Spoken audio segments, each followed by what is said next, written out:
ഓരോ വീട്ടിലും അത്യാവശ്യം വേണ്ടുന്ന ഓരോ വീട്ടുകാരും നിരന്തരം ഉപയോഗിക്കുന്ന ഒരു പ്രോഡക്റ്റാണ് ഇന്നിവിടെ നമ്മൾ ഉണ്ടാക്കാൻ പോകുന്നത്.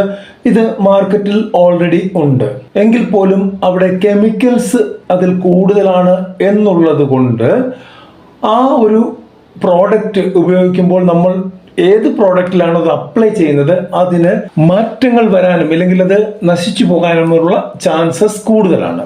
അത്ര ഹാർഡായിട്ടുള്ള കെമിക്കൽസ് ആണ് ഈ പ്രോഡക്റ്റുകളിൽ എല്ലാം തന്നെ ഉപയോഗിക്കുന്നത്. എന്നാൽ നമ്മൾ ഹോം മെയ്ഡായിട്ട് അധികം ഹാർഡ് അല്ലാത്ത എന്നാൽ നല്ല രീതിയിൽ ഉപയോഗിക്കാൻ പറ്റുന്ന ഒരു പ്രോഡക്റ്റാണ് ഇന്നിവിടെ പറയുന്നത്. ഈ പ്രോഡക്റ്റ് തീർച്ചയായിട്ടും നിങ്ങൾ ആദ്യം ഒന്ന് സാമ്പിൾ ഉണ്ടാക്കി നോക്കുക, നിങ്ങളുടെ വീട്ടിൽ ഉപയോഗിച്ച് നോക്കുക. സാറ്റിസ്ഫൈഡ് ആണെങ്കിൽ നിങ്ങൾ പ്രൊഡക്ഷൻ എടുക്കുക.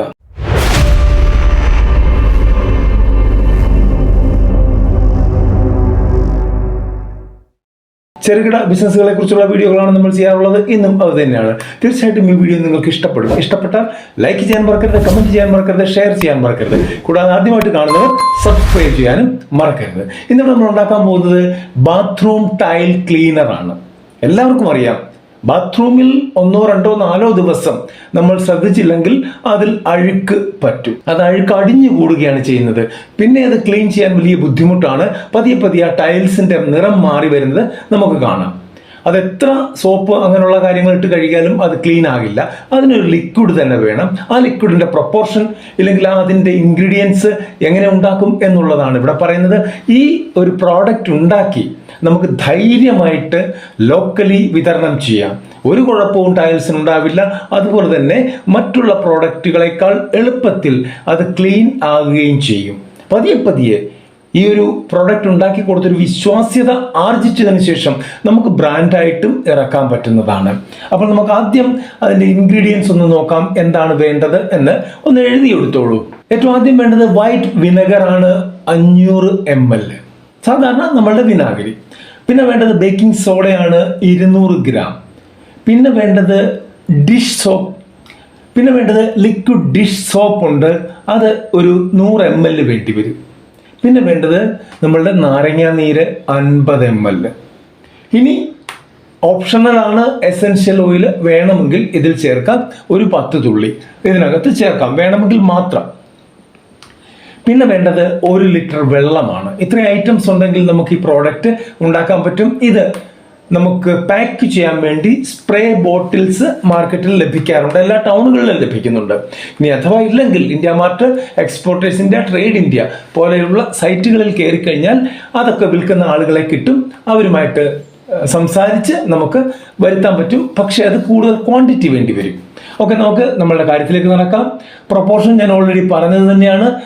വിനാഗിരി 500 ml, baking soda 200 gram, liquid dish soap 100 ml, lemon juice നാരങ്ങ നീര് 50 ml, എസെൻഷ്യൽ ഓയിൽ ഒരു 5-10 തുള്ളി. ഇത്രയാണ് വേണ്ടത്. പിന്നെ 1 ലിറ്റർ വെള്ളവും വേണം. ഇനി എന്താണ് ചെയ്യേണ്ടതെന്ന് നോക്കാം. വലിയൊരു കണ്ടെയ്നർ, ഒരു ജാർ എടുത്തിട്ട് അതിനകത്തേക്ക് നമ്മൾ വിനാഗിരി ഒഴിക്കണം. വിനാഗിരി ഒഴിച്ചു കഴിഞ്ഞാൽ ഉടനെ ബേക്കിംഗ് സോഡ ഇട്ട് കൊടുക്കുക. ഒന്ന് ശ്രദ്ധിച്ചോണം, കാരണം ഇവിടെ ഒരു എന്താ പറയുക, പതയും പുകയും ഒക്കെ വരാനുള്ള സാധ്യതയുണ്ട്. അതിനുശേഷം നമ്മളുടെ ഡിഷ് സോപ്പ് ലിക്വിഡ് ആയിട്ടുള്ളത് അതിലേക്ക് കുറേശ്ശെ കുറേശ്ശെ ഒഴിച്ചു കൊടുത്ത് ഇളക്കിക്കൊണ്ടിരിക്കുക. ദെൻ നമ്മളുടെ നാരങ്ങ നീരും ഒഴിച്ച് ഇളക്കി കൊടുത്തുകൊണ്ടിരിക്കുക. പിന്നെ പതിയെ കുറേശ്ശെ വെള്ളമായിട്ട് ഒഴിച്ച് നന്നായിട്ട് ഇളക്കി കൊടുത്തുകൊണ്ടിരിക്കുക. കാരണം കട്ട പിടിക്കരുത്. നന്നായിട്ട് ഇളക്കി കൊടുത്തുകൊണ്ടിരിക്കുക. എല്ലാം കഴിഞ്ഞ് നന്നായിട്ട് അതൊരു ലിക്വിഡ് പരുവം ആയി കഴിയുമ്പോൾ നമുക്ക് നമ്മളുടെ എസെൻഷ്യൽ ഓയിൽ ഉണ്ടെങ്കിൽ ഏത് ഫ്രാഗ്രൻസ് വേണമെങ്കിലും നിങ്ങൾക്ക് ഉപയോഗിക്കാം. അത് ഇതിനകത്ത് ചേർക്കാം, ആവശ്യമുണ്ടെങ്കിൽ മാത്രം.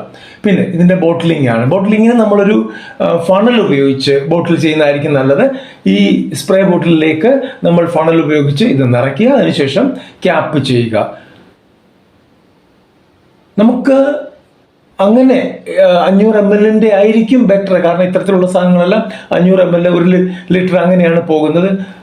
കാരണം ഇത്തരത്തിലുള്ള സാധനങ്ങളെല്ലാം 500 ml, 1 ലിറ്റർ ഈ കണക്കിലാണ് ഇത് പോകാറുള്ളത്. നമുക്കങ്ങനെ ബോട്ടിൽ ചെയ്തിട്ട് നമ്മളുടെ സ്റ്റിക്കറും കാര്യങ്ങളും ഒക്കെ ഒട്ടിച്ച് മാർക്കറ്റിൽ ഇറക്കാൻ പറ്റുന്നതാണ്. ഇതിൻ്റെ പ്രോഫിറ്റ് റേഷ്യോ എന്ന് പറഞ്ഞു കഴിഞ്ഞാൽ നമുക്ക് ഏകദേശം 50 മുതൽ 60% വരെ പ്രോഫിറ്റ് കിട്ടുന്ന ഒരു പ്രോഡക്റ്റ് ആണ് ഇത്. അത് ഡിപ്പെൻഡ് അപ്പോൺ മാർക്കറ്റ് ആണ്. ഓരോ സാധനത്തിനും, ഇതിൽ പറഞ്ഞിരിക്കുന്ന ഓരോ സാധനത്തിനും ഡിഫറെൻറ്റ് ടൈമിൽ ഡിഫറെൻറ്റ് റേറ്റ് ആയിരിക്കും. വിനാഗിരിക്ക് വലിയ റേറ്റ് വ്യത്യാസം വരാറില്ല, ബേക്കിംഗ് സോഡയ്ക്ക് വലിയ വ്യത്യാസം വരാറില്ല. ഇതിനകത്ത് ഫ്രാഗ്രൻസ് ചേർക്കുന്നുണ്ട്, അതിനാണ് റേറ്റ് വേരിയേഷൻസ് സാധാരണ വരാറുള്ളത്. ബാക്കിയൊക്കെ സാധാരണ ഐറ്റംസ് തന്നെയാണ്. ലിക്വിഡ് ഡിഷ് സോപ്പിനും ചിലപ്പോഴൊക്കെ റേറ്റ് വേരിയേഷൻ വരാറുണ്ട്. എങ്ങനെ പോയാലും 50 തൊട്ട് 60% വരെ മാർജിൻ ലഭിക്കുന്ന ഒരു പ്രോഡക്റ്റ് ആണ് ഇത്. നിങ്ങളൊന്ന് ആദ്യം ചെറിയ ക്വാണ്ടിറ്റി വാങ്ങിച്ച് വീട്ടിൽ തയ്യാറാക്കി ഉപയോഗിച്ച് നോക്കുക. നിങ്ങളുടെ ബാത്റൂം ടൈൽസ് നന്നായിട്ട് ക്ലീൻ ആകുന്നുണ്ടെങ്കിൽ നിങ്ങൾക്കിത് വ്യാവസായിക അടിസ്ഥാനത്തിൽ ഉണ്ടാക്കി കൊടുക്കാവുന്നതാണ്. അടുത്തൊരു വീഡിയോയിൽ കാണുന്നവരെ നന്ദി, നമസ്കാരം.